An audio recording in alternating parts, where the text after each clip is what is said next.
திமுக அமைப்பு செயலாளர் RS பாரதி செய்தியாளர்களை சந்தித்து வருகிறார். நேரலை காட்சிகளை தற்பொழுது பார்க்கலாம்.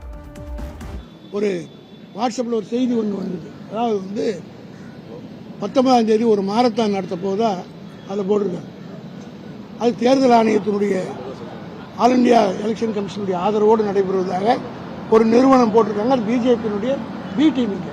அதில் ஃபர்ஸ்ட் என்ன போட்டிருக்காங்க தெரியுமா?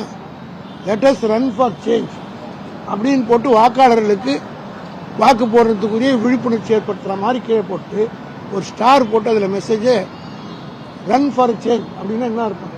மாற்றத்திற்கு ஓடுவோம் அப்படின்ற மாதிரி ஒரு மாரத்தானை நடத்துவதற்கு முறை, அதாவது அதனுடைய எலெக்ஷன் கமிஷனுடைய பேரை யூஸ் பண்ணியிருக்காங்க.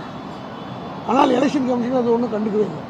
புகார் கொடுத்துருக்குறோம், சொன்னோன்னே அந்த வார்த்தையை மட்டும் எடுத்துடுறேன்னு சொல்லியிருக்காங்க.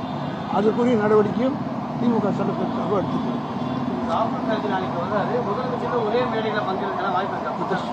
ஏற்கனவே ப்ரோக்ராம் போட்டாச்சு, ஷஃபிள் ஆகக்கூடாது.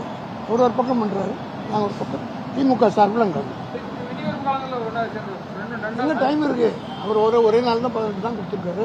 ஏற்கனவே எங்கள் ஷெட்யூல் போட்டாச்சு, அது பிரேக் ஆகும்.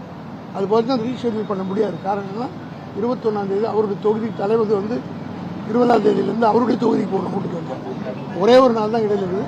அதனால் பிரேக் ஆச்சுன்னா அது டிஸ்டர்ப் ஆகும். அதனால் ஏறத்தாழ 10, 20, 30, 40 தொகுதிகள் பிரச்சாரம் பாதிக்கும். அதனால் அவரோட பக்கம் பேசுகிறோம். அவரும் அங்கே ஒரு திமுக தான் ஓட்டு கேட்க போகிறாரு, நாங்களும் அவருடைய கூட்டணி கேட்குறோம். யாரு அதான் பொய்யாகி போச்சு வந்துட்டாரு. அதான் அண்ணாமலை பொய்க்கே பிறந்து பொய்யிலே வாழ்ந்து வந்து எடுத்துக்காட்டு தான் அவர் வரமாட்டார். நாளைக்கு வர போகிறார், நீங்கள் எடுக்க போறீங்க போட்டு